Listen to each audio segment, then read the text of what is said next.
during the last few weeks, helping him to focus on what must be done. "Too many people," Layla said, pushing hair out of her eyes as Marchant rejoined her. He noticed she was holding her mobile phone. He followed her gaze over towards the main start, where an army of 35,000 runners was now massing. Afterwards, he thought, the dead and the wounded would be laid out in St. James's, wrapped in shiny foil. "It'll be fine. A stroll in the park," Marchant said. "Just like you promised." He put a hand on her shoulder as he stretched one calf muscle, searching her large eyes. It was a hint of the exotic that had first attracted him. The dark, lustrous hair, her olive skin. "You're not nervous, are you?" he asked, trying to sound bullish. There was suddenly something distracted about her, an unsettling distance. She was usually so up front, eye to eye. "Not about the running," she said. "What then?" "Cheltenham picked up some chatter last night," she said quietly, looking around. "About the marathon." Marchant kept his hand on her shoulder, face close to hers, stretching the other calf. Layla nodded. "Now you tell me." "And you know I shouldn't," she said, pushing him away.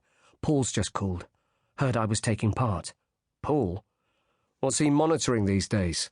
Runners' World chat rooms? Come on, Daniel, you know I can't." Marchant had been out of MI6 for 2 months now, suspended on his case officer's full pay. Layla knew how angry he still felt about everything that had happened. His father's death, the rumours that wouldn't go away.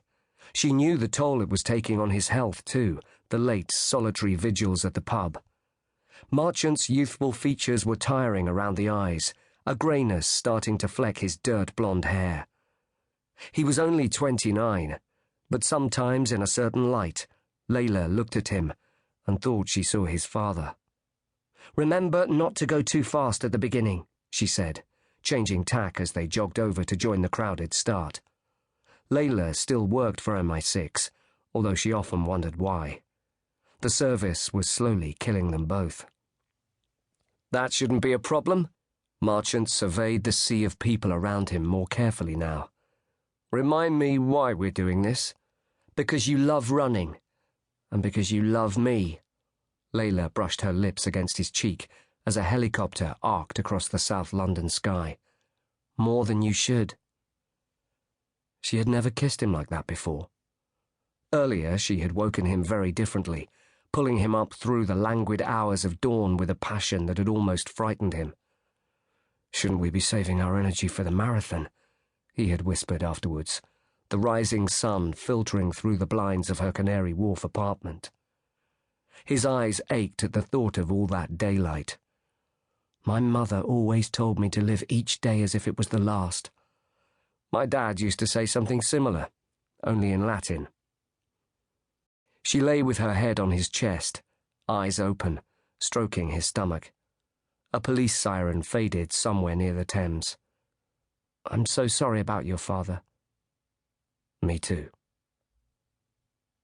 Later, he had found her in the kitchen, stirring a saucepan of porridge for them both, as she looked out of the window towards the O2 dome. There was an empty bottle of whiskey on the granite-top island next to a couple of stacked dishes from the previous night, and the remains of a big bowl of pasta. He pedalled the chrome bin and quietly slid the bottle in, his eyes on Layla. She was wearing knickers and an old London Marathon t-shirt with a slogan on the back, "Never again, until the next time." The whiskey had been a mistake.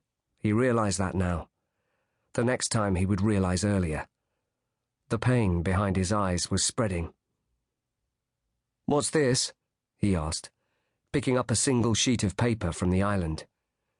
She turned and then looked back out of the window. "You've never really been religious, have you?" she asked. "Hey, I was a Sufi once in my year off in India." "Who wasn't?" "Is this a Baha'i thing?" "It's not a thing. It's a prayer. My mother used to make me say it every morning before I went to school."